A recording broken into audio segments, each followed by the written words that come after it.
I'm Debo. Who? Debo. I just took mine in.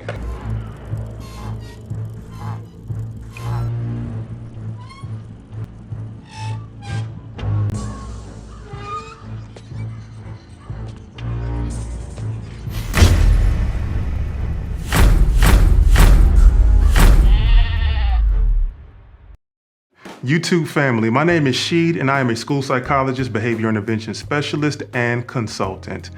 I want to welcome you back to RillSheed, where we break down, review, react, and analyze various content from across the good old interwebs, including but not limited to mental health as well as grown man business. Real quick housekeeping item. Make sure you hit that subscribe button right now at this very moment that I'm making this recording, okay? We're currently sitting at 60 subscribers. Let's try and get to 100 by April. Today, we'll continue to review the video of Andrew Tate on the Fresh and Fit podcast and use this as another opportunity to break down, review, and debunk very popular yet unfortunate myths about depression. So make sure you go back and watch part 1 and 2, okay? Go back and watch part 1 and 2. Today is part 3. Watch those before you watch today. This is a 4-part series, so after today, we only have one more part to go. The links to parts 1 and 2, they're down below in the description. If you want to click it, it's there for you, easy access. So let's get back to it. Class is back in session. So when I say this to people, most of them agree and they go, okay, but if that's true, why do famous people kill themselves? And I say, well, I know you think you outsmarted me, but I'm Andrew Tate. For starters, saying that people agree with your prior statement doesn't mean it's correct. It just means that you're talking to people who know even less about depression than you do. That's number one. And number two, trust me, when it comes to outsmarting Andrew Tate on this topic, it's not very difficult. But let's see what he comes up with this time. The reason is twofold.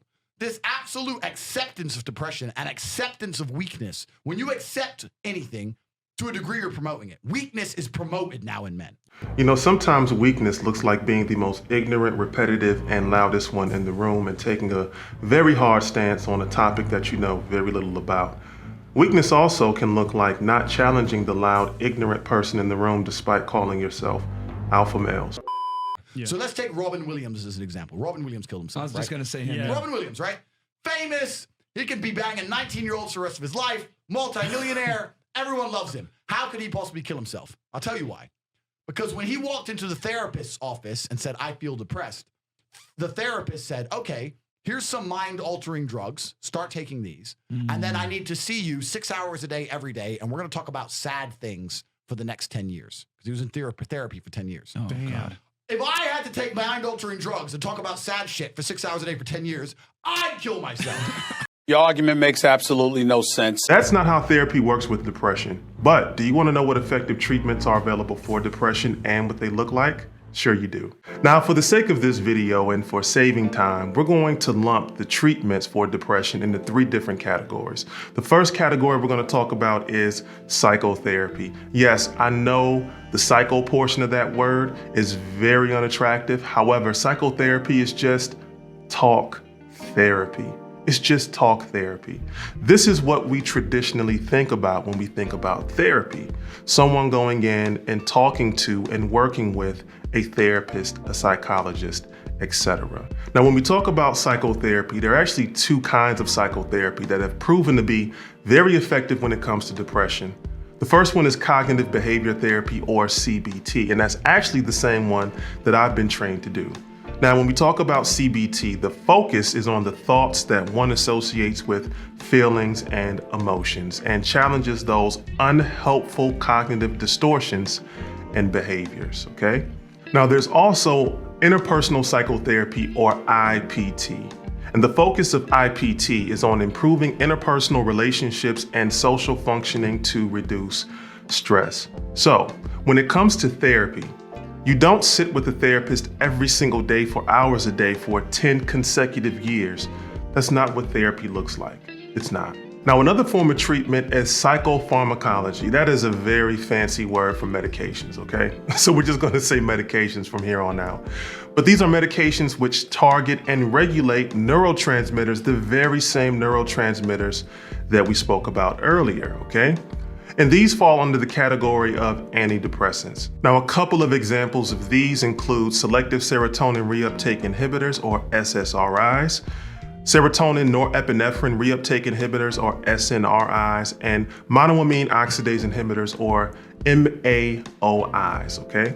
It's a lot of acronyms right there, but we're going to keep it moving because there are others, and we are not going to get too deep into the weeds when it comes to medications. Now, there are other treatment options when it comes to depression, and these other treatment options that I go over next are typically treatment options that are exercised when the first two, talking about psychotherapy and medications, have not been proven to be very successful.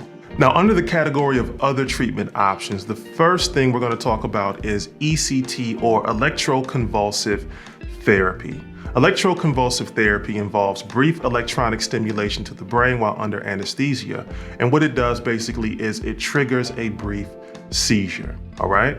Now, the next treatment option that falls under this category is transcranial magnetic stimulation, or TMS, and this involves the use of rapidly alternating magnetic fields to stimulate specific areas of the brain. Now, there are other things that you can do to improve your mental health and also to decrease the severity of depression or depressive symptoms, okay? Now, some of these things include things like adopting healthier eating habits, as well as increasing physical activity in the form of walking, jogging, resistance or weight training, sports, or any form of exercise, of course, that's approved by your doctor.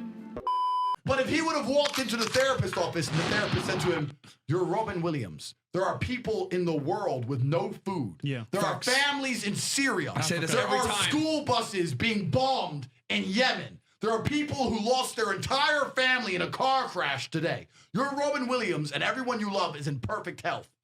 You're a selfish idiot. Get out of my office. Get some balls." Bam. He'd still be alive today. What you just said is one of the most insanely idiotic things I have ever heard. At no point in your rambling, incoherent response were you even close to anything that could be considered a rational thought.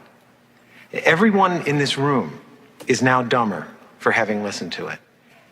I award you no points, and may God have mercy on your soul. Listen, Andrew's cure, I'm using air quotes when I say that, for depression, when one of the presenting symptoms is suicidal ideation, is to what? Give a pep talk about how someone should be more fortunate or is more fortunate than other people. This method does not work. This method is not an effective treatment method. It doesn't work, and it's actually more likely to have the opposite effect on someone with suicidal ideation. Now, remember earlier when I was telling you how the suicide rate for men is over 3.5 times that of women? Well, unfortunately, a lot of men are hesitant to seek therapy and assistance from mental health professionals because of the negative stigma of mental illness and depression, which is on display right here. And many men have been misinformed about treatment options. Also, you would be surprised how many people, especially men, have been reportedly told to just man up, or you have no reason to be depressed, your life is great, or you have first world problems. These are things that men have heard repeatedly throughout their life, men who have depression. And if this is the cure, it would have worked for people who have depression, who have been told the exact same thing by family, friends, associates, co-workers, kickboxers, and YouTube podcast hosts. Now, what Andrew Tate is suggesting right here is downright dangerous and detrimental to the person because it doesn't address the cognitive distortions, and it actually makes the person more likely to withdraw and suffer in silence because the person doesn't want to hear the same harmful and useless advice that they've been hearing. This doesn't work in very much the same way that telling someone with depression how much they are loved by their entire family will somehow snap them out of their depression or their depressive episode and cure them. And trust me, giving the person with depression a quote unquote swift kick in the ass by telling them to get some balls doesn't work because they're likely beating themselves up way more than you can even fathom. Once again, just to reiterate, these strategies are not effective because they don't target the cognitive distortions, which we've talked about.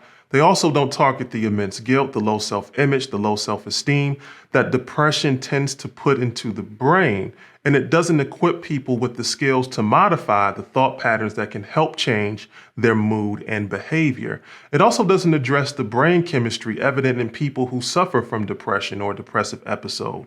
And I strongly encourage anyone who cares about human life to not adopt any of Andrew Tate's advice on what to say to someone who has depression. The cure made it worse. No, God! No, God, please, no! No! There is no cure for depression, once again. Just research-based interventions and treatments that significantly improve a person's chances of happily living despite experiencing a depressive episode or having depression. Now, unfortunately, sometimes with treatment, the illness, or in Robin Williams' case, illnesses, and I'll talk about that more in a second, are just too much to overcome. Unfortunately, people think the only ailment Robin Williams was battling was depression, and it wasn't. Now, while he has a history of depression, that's not, I repeat, not what caused him to take his life. Now, it was suspected that Robin Williams had Parkinson's disease. As a matter of fact, he was actually diagnosed with Parkinson's disease, but it actually ended up being an improper diagnosis. Robin Williams would eventually end up being correctly diagnosed with a neurodegenerative disease called Lewy body dementia. Now, I know you're wondering, what is Lewy body dementia? Well, that's a great question, and I got you. Let's roll this beautiful Mayo Clinic footage that explains what Lewy body dementia is. Dementia with Lewy bodies, or DLB as it's often abbreviated, is the second most common cause of dementia, especially among the elderly. Alzheimer's disease is obviously most common. Mayo Clinic neurologist Dr. Brad Bouvet says dementia with Lewy bodies is often misdiagnosed as Alzheimer's disease, but it is very different. It's also unique in its clinical features. There are some features that are suggestive of Alzheimer's disease, others suggestive of Parkinson's disease, but DLB really is complex. Now, why is this important to mention? Why is this important to mention? Well, because context matters, and you know what else matters? Facts also matter. According to Robin Williams' widow, Susan Williams, a few weeks before Robin Williams' death, it was determined that he be moved into an outpatient treatment facility. And it wasn't until an autopsy was performed on Robin Williams' body that the medical team was able to properly diagnose him with Lewy body dementia. It was also determined that if Robin Williams was lucky, he would have made it 3 years, and he might have never left a facility. Apparently, he was in very bad condition. So I hope these easily researchable facts and this easily researchable information about depression and the life and death of the late actor and comedian Robin Williams have so far managed to overshadow the misinformation of Andrew Tate and Fresh and Fit. Now, YouTube family, there is still a lot more of this video to break down, and we have one more part to go, okay? We've done parts 1 through 3. I hope you're all caught up, and next week, we're gonna continue with part 4. It's already scheduled for upload, so be on the lookout for part 4. Now, with part 4, not only will we continue to break down this video to educate and debunk myths about depression, but we'll also offer a rating for how Andrew Tate and Fresh and Fit did in their analysis of depression and the symptoms and things associated with depression, characteristics and traits associated with depression, okay? If you haven't already done so, make sure you subscribe and make sure you hit that like button because it helps a brother out with the YouTube algorithm so that my videos can be seen by more people, okay? Also, don't forget to share this video with your friends and family. Until next time, take care of yourselves and take care of one another. Peace.